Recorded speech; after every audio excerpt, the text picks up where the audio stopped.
요즘 회사원들이 가문이다 뭐다 어수선합니다. 요즘은 30대들도 가문 대상이 되고 있습니다. 한 집 건너 한 집에 실업자가 있을 정도로 실업 문제가 심각합니다. 학자들은 실업이 10%가 넘으면 폭동이나 약탈이 일어난다고 그러는데 지금 우리나라는 7%대입니다. 그러나 젊은이들의 실업률은 훨씬 더 높습니다. 요즘 경제적인 문제로 이혼하는 가정이 늘고 있고 또 경제 문제로 자살하는 사람들도 많습니다. 그러나 자살은 언론에서 보도를 못하게 합니다. 이게 따라하니까 그래서 못하게 하는데 지금 심각합니다. 특히 경제적인 약자인 장애인이나 노인분들 가운데 자살하는 사람들이 많습니다. 시골은 더 심각합니다. 노숙자들 중에도 노인 인구가 늘어나고 있습니다. 이런 경제 사회적인 현상 속에서 우리의 신앙생활 역시도 피폐해지고 메말라가고 있습니다. 어려울수록 하나님께 예배를 드리고 더 하나님께 매달려야 되는데 그렇지 못한 것이 우리의 현실입니다. 전에는 주말에 가게 문을 안 열어도 먹고 살만 했습니다.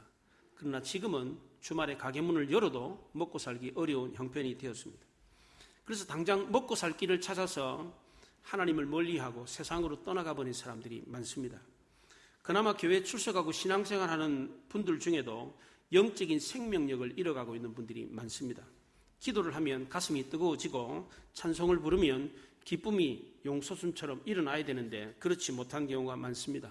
신앙생활을 하면서도 기쁨이 없는 경우가 많습니다. 말씀을 들어도 감동이 별로 없고 감사와 감격이 없습니다. 은혜 받기 전에 이미 졸음부터 먼저 와요. 뭔가 우리를 가로막고 있는 것이 있습니다. 생명과 복의 근원이신 하나님께 가까이 가지 못하게 하는 장애물들이 있습니다. 우리들 중에는 세상의 거센 세파에 시달려서 인생이 자초될 위기에 처해 있는 사람들도 있습니다. 우리나라 국민들 중에 4명은 평소에 외로움을 느낀답니다. 10명 중에 4명. 그리고 약 150만 명은 도움을 받을 수 없을 정도로 고립되어 있습니다. 실업과 사업 실패로 과도한 부채로 생계가 어려운 가운데 있는 사람들도 많이 있습니다. 국민들 중에 1%, 100명 중에 1명은 외출을 하지 않는 은둔형 외톨이라고 합니다. 100명 중에 한 사람은 아예 집 밖으로 나가지도 않아요. 60세 이상의 고령층에서 더더욱 많습니다. 과도한 스트레스와 우울감, 불안, 이런 정신적인 고통으로 괴로워하며 정신과 상담을 받는 사람들도 많이 늘었습니다. 요즘 주변에 정신과라 그래가지고 병원 이름들이 자주 보입니다. 그리고 상담소들도 많이 생겼고요. 이 일에 종사하는 사람들도 많이 늘었습니다. 학생들은 왕따와 학폭으로, 교사는 교권 침해로, 직장인들은 업무 스트레스와 인간관계의 갈등으로 어려움을 겪고 있습니다. 과거보다 육체적인 노동이 많이 줄었습니다. 그런데도 정신적인 고통은 오히려 더 증가했습니다. 노동의 시간은 줄었는데 불확실성과 관계적 압박 때문에 정신적 부담이 더 커졌습니다. 이제는 노동의 성격이 달라졌습니다. 감정노동, 불안한 노동으로 인해서 이 노동의 성격이 달라졌어요. 노동시간의 감소가 정신적인 고통의 감소로 이어져야 되는데 그렇지 못합니다. 과거에는 하루 8시간 근무가 법적으로 보장이 안 됐습니다. 그래서 12시간 이상씩 일했어요. 직장식 일하고 집에 들어오면 엎어져가지고 자고 깨나면 직장 가고 이렇게 살았다고. 그런데 지금은 8시간 이상 일하지 못하게 법으로 정해져 있습니다. 주말에도 일 못하게 하고 정해져 있어요. 노동시간이 감소했습니다. 그러면 정신적 고통도 감소돼야 되잖아요. 일 많이 안 하니까, 많이 쉬니까. 그런데 그렇지가 않습니다. 노동시간은 줄었는데 노동의 질이 완전히 달라졌기 때문입니다. 감정노동으로, 불안정한 노동으로 변했기 때문입니다. 이런 상황에서 경제적으로, 육체적으로, 정신적으로 쇠약한 분들은 쉽게 좌절하고 낙심합니다. 이 문제는 단순히 근로시간을 단축시킨다고 해서 임금을 많이 준다고 해서 해결될 문제가 아닙니다. 그래서 정부에서는 노동 환경을 개선시키고 사회적인 안전망을 강화하고 심리적인 지원을 확대하고 있습니다. 그러나 이것은 죽은 사람에게 약을 처방하는 사후 약방문과 같습니다. 죽은 사람한테 약 처방해 보여 뭐예요? 그렇잖아요? 문제를 예방하지 못하고 뒤늦게 땜질식으로 문제를 해결하려고 하는 뒷북을 치고 있습니다. 그렇다고 개개인이 이 문제를 해결할 수 있느냐? 그렇지도 못합니다. 어떤 사람은 육체적 정신적 문제를 해결하기 위해서 세상적인 쾌락에 탐닉되는 경우가 있습니다. 이런 태도는 결코 문제를 해결하는 방법이 아닙니다. 오히려 더 깊은 미궁 속으로 빠져들게 해서 결국은 파멸의 막다른 길로 인도하게 됩니다. 그래서 우리는 성경 속에서 해답을 찾아야 되겠는데 오늘 본문은 우리에게 인생의 위기에 영적인 침체기에서 벗어날 수 있는 방법을 알려주고 있습니다. 오늘 우리 사회가 암울하고 어둡다 보니까 우리의 영혼도 어둡고 침체되어 있는 느낌을 받습니다. 이런 외부적인 환경을 적극적으로 극복하지 못하고 그 분위 속에 파묻혀가지고 사는 사람들이 많습니다. 나라적으로, 개인적으로, 가정적으로, 영적으로 개인이 당면하는 문제 때문에 사방으로 우겨쌈을 당하는 느낌을 받을 때가 있습니다. 이런 답답함 속에 있다 보니까 영적인 침체에 빠져들게 되는 것입니다. 오늘 본문에 나오는 남유다 나라도 그랬습니다. 사방으로 우겨쌈을 당하고 있었습니다. 동쪽에는 에돔 사람들, 그리고 남서쪽에는 블레셋 사람들, 그리고 북쪽에는 아람과 아수르 사람들에 의해서 수시로 공격을 받고 있었습니다. 정치적으로도 위기고 군사적으로도 열세였습니다. 이런 환경임에도 불구하고 이스라엘 백성들은 하나님을 찾지 않았습니다. 오히려 적국이 섬기고 있는 우상을 섬겼습니다. 유다 나라 전체가 우상에 푹 빠져 있었습니다. 요즘 우리나라 종교를 등한시하고 요즘 젊은이들이 이상한 데 빠졌어요. 요즘 인터넷 스마트폰만 열면 오늘의 운세 이거 보고 하루를 시작해요. 오늘의 운세 이런 거. 몇 달 전에 강남 코엑스에서 전국의 무당들 다 모여가 페스티벌을 했어요. 부스를 만들어 놓고. 그래 전보러 오라는 거지 결혼점, 취업점, 자식점, 부스를 다 다양하게 만들어가지고 전국에 젊은이들이 구름대처럼 몰렸어요. 코엑스에. 젊은이들이 그런 데 빠져있어요. 건전한 종교를 등한시하고 이상한 거를 믿는 거예요. 이상한 거를. 요즘 젊은이들이. 불안하니까. 유다 나라도 역시 마찬가지였습니다. 나라 전체가 우상 숭배에 빠졌습니다. 그래서 국가적으로 신앙적으로 큰 위기에 봉착했습니다. 북이스라엘이 아수르에 의해서 BC 722년에 망했습니다. 히스기야는 북이스라엘이 멸망한 지 6년 이후에 이스라엘 남쪽 유다의 왕이 됐습니다. 히스기야는 왕자 시절에 북쪽 이스라엘이 어떻게 멸망하는지 똑똑히 보았습니다. 당시 유다 나라도 아수르에 의해서 위협을 받고 있었기 때문에 국가적으로 큰 위기에 봉착해 있었습니다.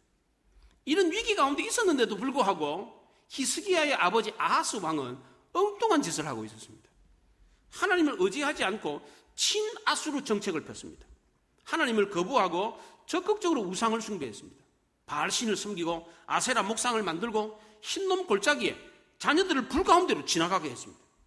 산당과 산꼭대기의 푸른 나무 아래는 제단을 만들어가지고 우상에게 제사를 지내도록 했습니다. 유다 나라를 공격하는 아람 나라 신인 다메섹 신을 모방해가지고 제단을 크게 만들어 놓고 거기에 제사를 지내게 했습니다. 성전 기구를 해파하고 성문을 폐쇄시켜 버렸습니다.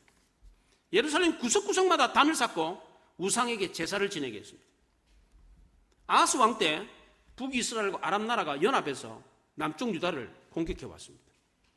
이때 아하스 왕은 하나님을 의지하지 않고 아수르의 도움을 요청했습니다. 외세의 힘을 빌렸다가 어려움을 당하는 경우가 많습니다. 역사적으로 그렇습니다. 나라가 위태로울 때에 외세의 힘을 끌어들여가지고 나라가 큰 위기에 봉착하고 나라가 망하는 경우가 종종 있습니다. 우리나라 고구려 말기에 영계 소문의 아들 남생이 당나라를 끌어들여가지고 어떻게 됐습니까? 고구려가 망했습니다. 조선시대 선조 때 임진왜란이 발발했을 때에 일본을 막기 위해서 명나라 군사 요청을 했습니다. 명나라 군인들이 와가지고 조선 땅덩어리를 그냥 쑥대밭으로 만들었어요. 그리고 돌아갈 때 다 챙겨가지고 돌아갔어요. 그리고 그 여파로 청과 관계가 나빠진 거예요. 명나라는 지금 망하는 나라고 청나라는 이제 부흥하는 나라예요.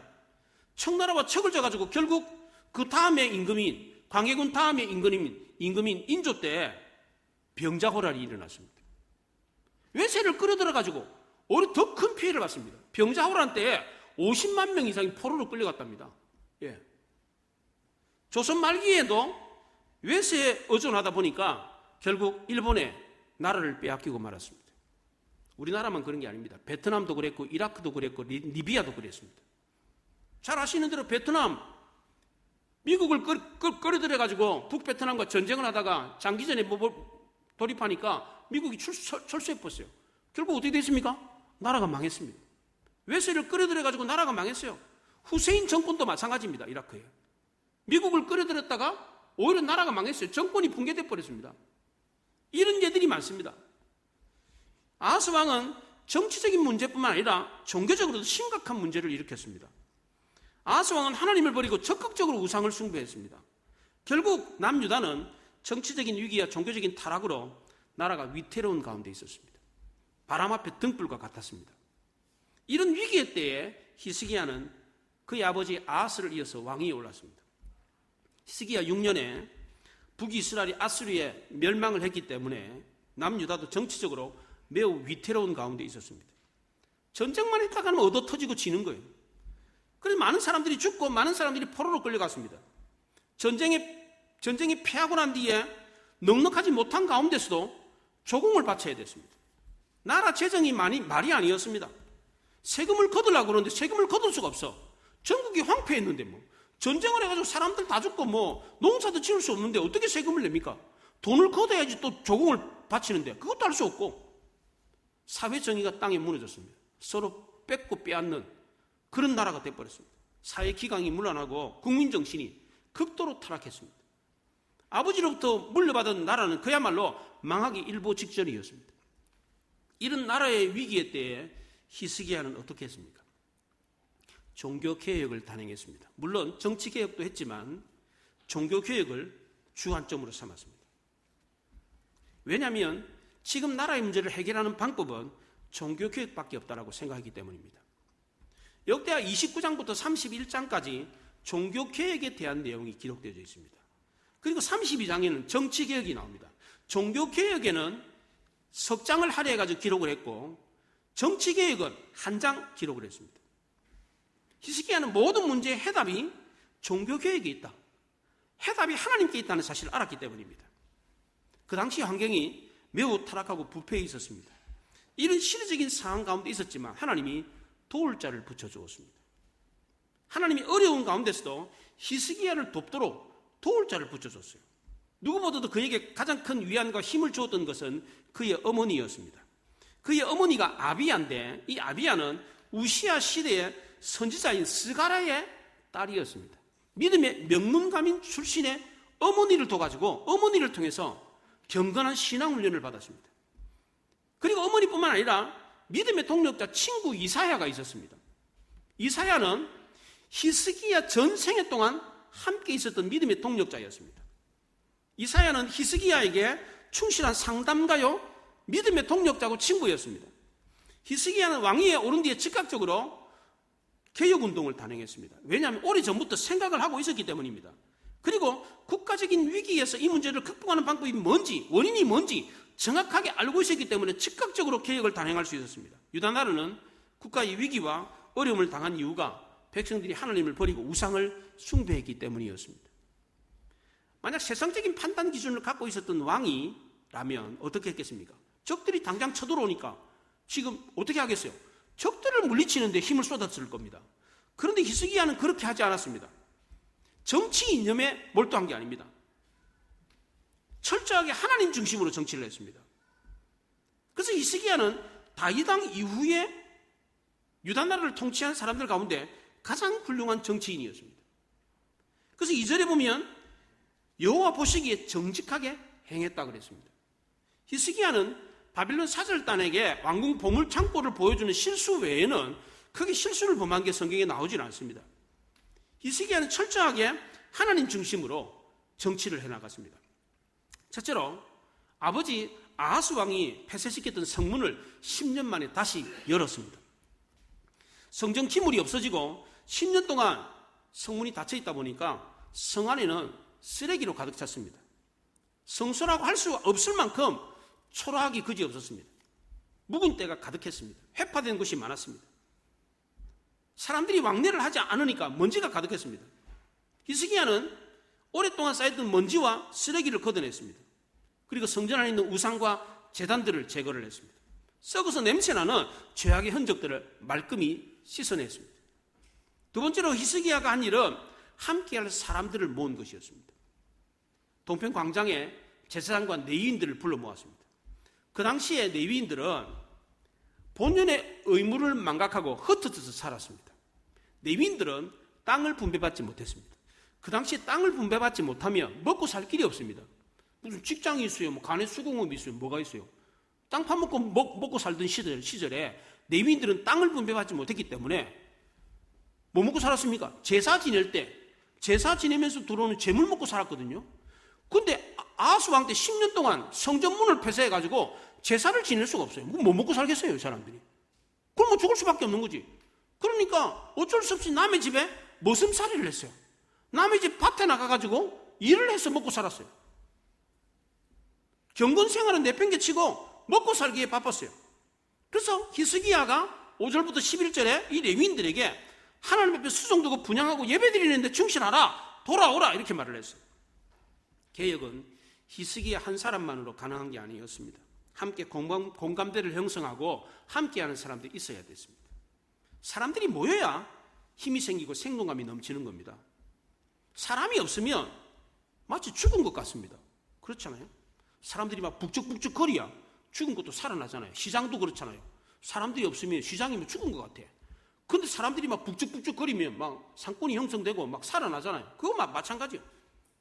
우리나라에 문화재들이 많잖아요. 문화재를 관리하는 관리인들이 있는데 이 사람들이 TV에서 이런 얘기를 하는 걸 들었습니다. 오래된 건물은 사람이 왕래하지 않으면 빨리 붕괴됩니다. 이 얘기를 하더라고요. 근데 왜 그런가? 사람들이 왕래를 안 하면 통풍이 안 되잖아요. 통풍이 문 닫아놓고 통풍이 안 되니까 공기가 썩어요. 습기가 차요. 그래가지고 나무하고 돌이 썩는다는 거예요. 그래서 문화재도 사람들이 왕래를 안 하면 더 빨리 무너진다는 거예요. 사람들이 왕래를 하면서 좋은 공기가 이렇게 소통이 되고 그래야지 문화재가 오래 간다는 겁니다. 교회 공동체도 마찬가지입니다. 왕래하는 사람이 없으면 교회 공동체도 썩어서 문드러지고 무너집니다. 그래서 히스기야는 함께할 사람들을 불러 모았습니다. 세 번째로 히스기야는 성전을 성결케 했습니다. 5절에 보면 너희를 성결케 하라, 전을 성결케 하라, 더러운 것을 성소에서 없애라, 이렇게 말했어요. 먼저 히스기야는 성전을 성결케 하기 위해서 제사장과 레위인들을 성결케 했습니다. 제사장과 레위인들은 성전에 들어가기 전에 반드시 물로 몸을 씻어야 됐습니다. 그게 율법이었습니다. 히스기야가 그렇게 했습니다. 그리고 난 뒤에 깨끗해진 이 제사장과 레위인들을 통해서 성전을 청소하기 시작했습니다. 성전 안에 있는 더러운 우상과 쓰레기를 치웠습니다. 10년 동안 문을 폐쇄시켰기 때문에 사람들이 오가지하기 때문에 더러운 오물로 가득 차 있었는데 이것을 깨끗하게 치웠습니다. 이렇게 청소를 했던 이유는 하나님을 섬기고 예배하는 데 집중하도록 하기 위해서였습니다. 오늘날 교회도 마찬가지입니다. 교회를 자기 개인 물품 창고로 생각하면 안 됩니다. 물론 뭐 개인 사정이 있어가지고 교회 물건 갖다 놓을 수도 있지만 그러나 엄연히 교회는 공공장소입니다. 아파트 예배, 복도나 이런 데 물건 내놓지 못하게 하잖아요. 왜? 공공장소니까. 교회도 마찬가지입니다. 개인이 쓰는 장소가 아니에요. 공공장소입니다. 그래서 개인 물품 갖다 놓는 것이 아닙니다. 예. 네 번째로 히스기야는 모세가 광야에서 만들었던 놋뱀을 제거시켰습니다. 지금이 왕정시대 말기가 다 됐습니다. 이 놋뱀이 언제 만들어집니까? 모세시대, 광야시대에 만들어졌어요. 사사시대를 지나고 왕정시대에 지금 말기에 와 있습니다. 그런데도 아직도 이 놋뱀이 있었다는 겁니다. 왜 그랬습니까? 이 놋뱀에 무슨 영험한 효염이 있는 걸로 생각하고 신주단지 모시듯이 그동안 몇백 년 동안 모셨던 겁니다. 이거를 성전 안에서 비나이다. 모세가 만들었던 이 놋뱀을 우상으로 숭배했습니다. 히스기야는 과감하게 이 놋뱀을 제거시켜 버렸습니다. 히스기야는 성전에 있는 바알 신상과 아세라 우상만 제거시킨 게 아닙니다. 놋뱀도 제거시켜 버렸습니다. 만약에 바알 신과 아세라 신의 신상만 제거시키고 놋뱀은 제거시키지 않았다. 그럼 백성들이 뭐라 그러겠습니까? 왜 우리가 좋아하는 바알 신, 아세라 신상은 제거시키고 아무런 능력도 없고 아무것도 해주지 않는 하나님을 섬기는 저 모세가 만든 저거는 왜 남겨둡니까? 불공평하지 않습니까? 일관성이 없다. 신뢰성이 떨어질 겁니다. 그래서 다 없애버렸어요. 로마 가톨릭에서는 성당에 다른 신들의 우상을 제거를 시켰어요. 그렇잖아요, 가톨릭은. 근데 다른 우상들은 다 제거시켰으면서 예수상, 마리아상, 성인상만 만들어 놓고 그렇게 거기 가서 기도하게 만들어요. 우상 숭배하지 못하게 해놓고는 자기네들 우상을 만들어 놓고 섬기게 하고 있어요. 일관성이 있습니까, 없습니까? 명분이 없는 거예요, 이게. 그런 짓을 하고 있습니다, 지금. 예. 히스기야는 그걸 정확하게 알았기 때문에 백성들의 원성이 자살할 것 같아가지고 성전 안에 있는 모든 우상을 싹 제거해버렸어요. 마지막 5번째로 히스기야는 남북을 화합하여 성대한 향년을 거행하게 했습니다. 유월절을 지키게 했는데 남쪽 유다왕이잖아요. 북쪽 사람들까지 같이 초병을 했어요. 함께 모여가지고 그동안에 지키지 못했던 유월절을 지키게 했는데, 유월절은 본래 하루를 지키는 겁니다. 무교절까지 합쳐서도 7일입니다. 근데 유월절을 지키다 보니까 너무 좋은 거예요. 너무 기쁨이 넘쳐가지고 백성들이 7일을 더 지킵시다. 그래서 14일을 지켰어요. 솔로몬 왕 이후로부터 이런 기쁨이 예루살렘에 없었다는 거예요. 너무너무 기뻐가지고 백성들이 7일을 더 지킵시다. 그래서 14일 동안 지켰습니다. 히스기야가 나라의 회복을 위해서 영적 부흥에서 찾았습니다. 영적으로 부흥하면 나라가 회복된다는 겁니다. 우리 문제도 역시 마찬가지입니다. 영적으로 회복되면 우리 문제가 회복됩니다. 그렇다면 우리는 영적 부흥을 위해서 구체적으로 어떻게 해야 됩니까? 첫째로 우리도 마음의 문을 열어젖혀야 됩니다. 히스기야가 예루살렘 성전문을 열어젖히고 더러운 것을 치웠던 것처럼 우리도 마음의 문을 열어젖혀가지고 죄악된 이 본성들을 씻어내야 됩니다. 이런 마음의 결단이 없는 사람은 참된 신앙의 기쁨을 누리지를 못합니다. 오늘도 주님은 우리 마음 문 밖에서 문을 두드립니다. 문 열으라고.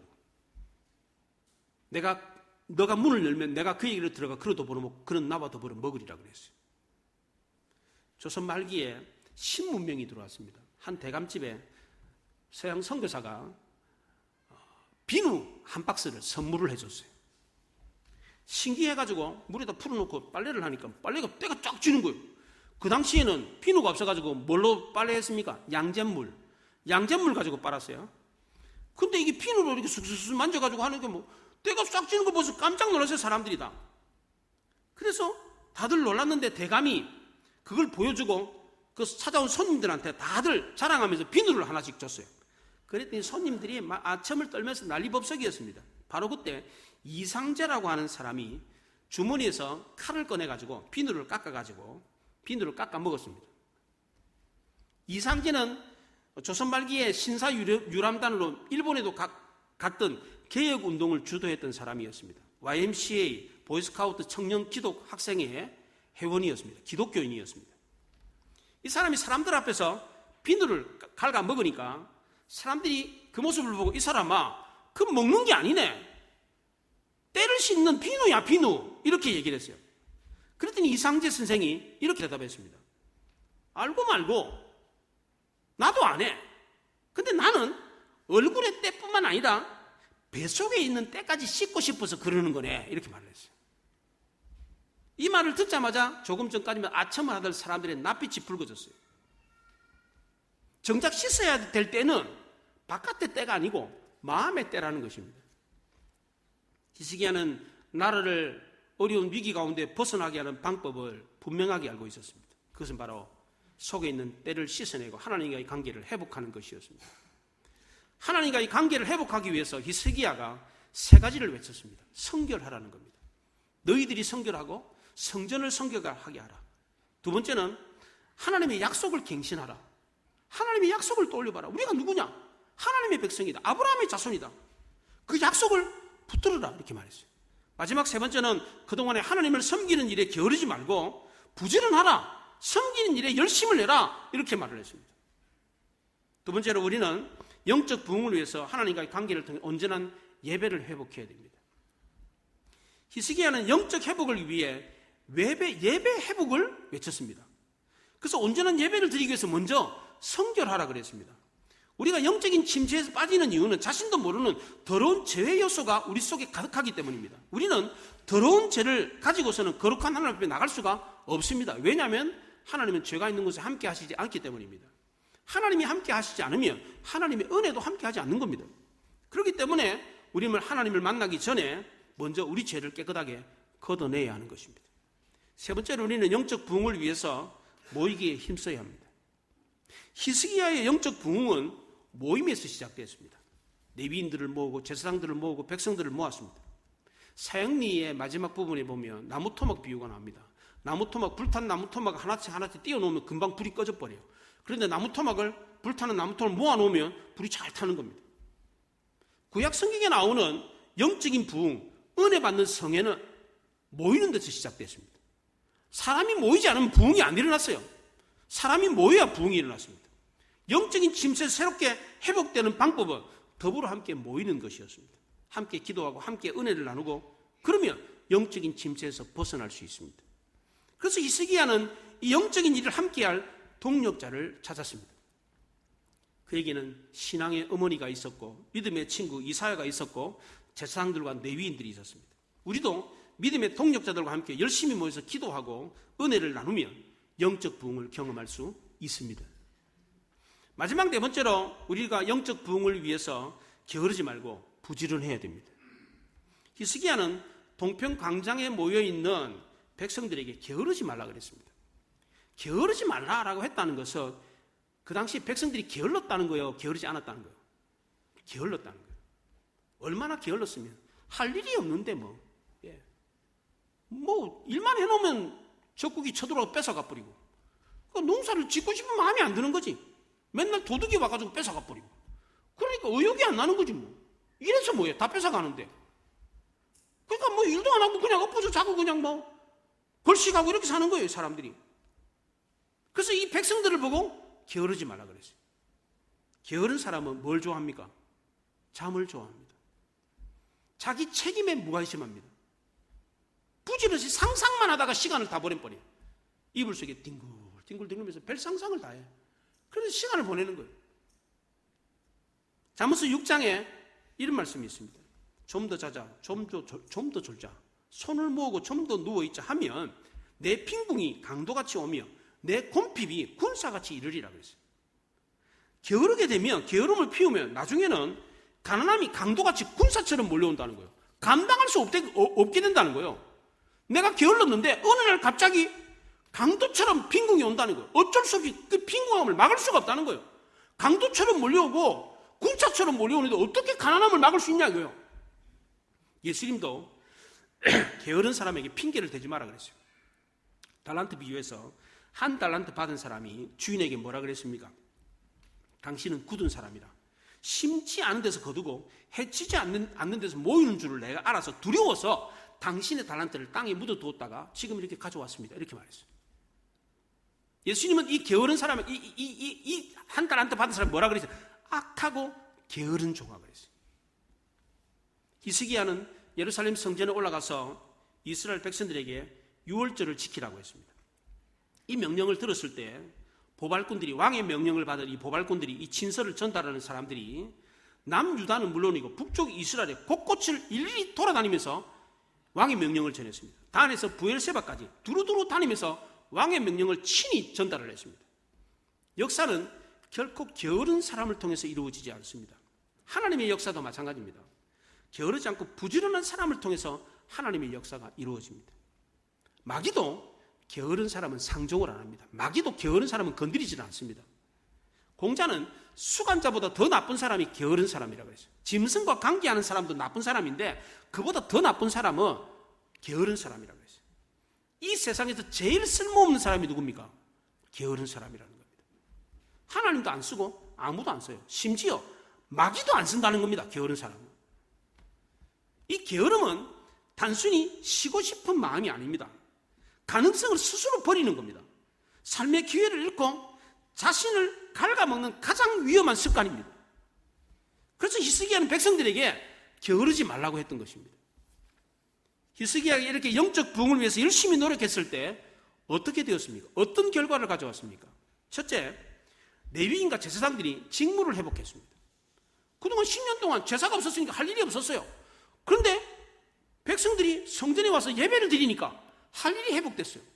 그 당시 제사장과 레위인들은 지식인들이었습니다. 글을 읽을 줄 아는 사람들이었어요. 다 문맹이었어요. 거의 대부분 다. 글을 모르는 문맹들이라 무식한 사람들이요. 그런데 레위인과 제사장들만 글을 알고 가르칠 수 있는 사람들이요. 이 사람들의 말이 권위가 쓰니까 백성들이 제사장들의 레위인들의 말을 듣고 지식을 듣고 이제는 법을 지키면서 사는 거예요. 그게 사회가 어떻게 되겠어요? 훨씬 더 안정되고 좋은 사회가 되는 거죠. 그렇게 됐어요. 두 번째는 감사와 찬송이 넘쳤습니다. 북이스라엘과 남유다 백성들이 11조를 하기 시작했어요. 3월부터 6월절이 있었던 3월부터 7월까지 11조를 드리기 시작했는데 이게 몇 달이 걸쳐서 드렸는데 이 쌓인 것이 산더미처럼 쌓였어요. 영국의 18, 19세기에 존 웨슬레와 D.L. 무디가 복음을 전했는데 부흥운동이 일어났어요. 그래서 사람들이 회개를 하고 도둑질한 것을 광장에다 내놨는데 광장에 내놓은 게 산더미처럼 쌓였어요. 부흥운동이 일어났더니 사람들이 양심의 가책을 느끼고 훔친 걸 광장에다 내놨어요. 그게 산더미처럼 쌓였어요. 구약시대도 그런 운동이 일어났어요. 그런 운동이. 영적 부흥이 일어나니까 변화가 일어났어요. 나라의 변화가. 마지막 세 번째로 하나님이 그 백성에게 복을 주었습니다. 역대하 31장 10절에 백성이 예물을 여호와의 전에 드리기 시작함으로부터 우리가 만족하게 먹었으나 남는 것이 많으니 이는 여호와께서 그의 백성에게 복을 주셨습니다. 그 남은 것이 이렇게 많이 쌓였나이다 그랬어요. 구약시대에 오병이어의 기적이 일어났어요. 백성들이 마음껏 배불리 먹었는데도 남는 것이 산더미처럼 쌓였어요. 왜 이런 놀라운 일이 일어난 겁니까? 심령의 부흥이 물질의 부흥으로 이어졌기 때문입니다. 나라의 부흥이 개인의 부흥으로, 교회의 부흥이 개인의 축복으로 이어졌기 때문입니다. 이런 영적 부흥이 곧 현실의 부흥으로 이어졌기 때문입니다. 우리도 이런 영적 부흥을 경험할 수 있어야 되겠습니다. 어떻게 하면 되느냐? 현실의 부흥이 먼저가 아니라 영적 부흥이 일어나면 삶의 부흥, 현실의 부흥이 따라온다는 것입니다. 이 부흥을 위해서 첫째 우리도 마음의 문을 열어젖히고 우리 속에 묵은 죄때를 씻어내야 됩니다. 해묵은 죄악의 본성을 벗어버려야 돼요. 우리 속에 시기심과 질투가 있다면, 게으름이 있다면 벗어버려야 됩니다. 히스기야가 성전을 성결케 했을 때 다시금 성전에 하나님의 임재가 가득했습니다. 하나님의 성전인 우리 마음도 역시 똑같습니다. 우리 마음이 청결하고 명경지수와 같이 맑으면 하나님의 은혜가 임하는 것입니다.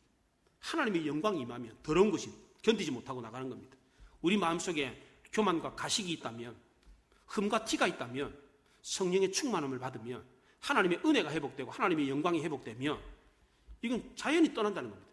하나님은 만홀히 여김을 받지 않으십니다. 자기 속에 여전히 죄가 가득하면서 하나님의 영광을 바라고 은혜를 바란다는 것은 말이 안 된다는 거예요. 하나님 다 아신다는 거예요. 속지 않아요. 하나님은 자기 마음속에 여전히 더러운 것이 가득하 있는데 거룩하신 하나님 내게 들어와 주십시오, 내게 충만히 임해 주십시오, 되느냐 이거예요. 안 된다는 거예요. 그럼 우리는 부단히 늘 마음을 깨끗하게 해서 하나님이 우리 마음 가운데 충만히 임하도록 해야 하는 것입니다. 두 번째로 우리도 영적 부흥을 위해서 주님과 함께하는 예배를 회복해야 합니다. 하나님의 은혜가 우리 마음 가운데 들어오면 우리 속에 있는 더러운 것이 견디지 못하고 떠납니다. 히스기야는 그동안 닫혀있던 성정문을 활짝 열어젖혔습니다. 먼지와 거미줄을 가득했던 성전을 말끔히 청소했더니 하나님께 예배하는 백성들이 몰려들기 시작했습니다. 그리고는 성전에 들어가서 감사와 찬송의 소리가 울려 퍼졌어요. 다시금 하나님께 제사하는 사람들로 성전이 가득 차고 넘쳤습니다. 우리도 성결한 마음으로 하나님께 예배함으로 하나님의 은혜가 가득하는 것을 경험할 수 있기를 바랍니다. 세 번째로 우리도 영적 부흥을 위해서 열심히 모여야 됩니다. 믿음의 동력자와 함께 모여서 기도하고 은혜를 나누면 영적 부흥이 일어나고 변화가 일어납니다. 마지막 네 번째로 우리도 영적 부흥을 위해서 게으르지 말고 부지런해야 됩니다. 게으른 자는 절대로 역사를 이룰 수 없습니다. 잠만 자는 사람이 무슨 일을 하겠습니까? 그렇잖아요. 사도 바울은 로마서 12장에서 부지런하여 게으르지 말고 열심을 내고 주를 섬기라 그랬습니다. 우리도 뭐든지 열심히 하면 역사를 만들 수 있습니다. 이렇게 살면 감사와 기쁨이 넘치는 풍성한 열매가 주렁주렁 맺힙니다. 하나님은 우리에게도 이러한 약속을 주었습니다. 열심히 하나님 말씀대로 행하면 열매를 주겠다는 겁니다. 이것을 이스라엘 역사를 통해서 히스기야의 사역을 통해서 증명해 보였습니다. 히스기야가 나라의 왕이 됐을 때 나라가 망할 판이었습니다. 나라가 엉망진창이었어요. 그런데 히스기야가 영적 부흥운동을 했을 때 어떻게 됐습니까? 나라가 180도로 바뀌었어요. 지금 우리나라 회복도 역시 마찬가지입니다. 경제가 회복된다고 회복되는 게 아니에요. 종교가 회복돼야 돼요. 교회가 부흥해야 돼요. 예. 성도들이 교회에 몰려들면 나라가 달라지는 거예요. 나라가. 가정이 달라지고 기업이 달라집니다. 이걸 역사로 보여줬어요. 이스라엘 역사를 통해서. 그러면 우리도 재산과 너희들처럼 성결케 하고 부지런해서 하나님께 맡긴 직무를 잘 감당하고 늘 감사하고 찬송해서 하나님의 복이 산더미처럼 차고 넘치는 놀라운 역사를 경험할 수 있기를 바랍니다. 우리의 삶에도 영적 부흥이 일어나서 이 영적 부흥이 현실의 복으로 차고 넘치는 놀라운 역사를 경험할 수 있기를 바랍니다. 기도하겠습니다. 말씀을 생각하며 기도합니다.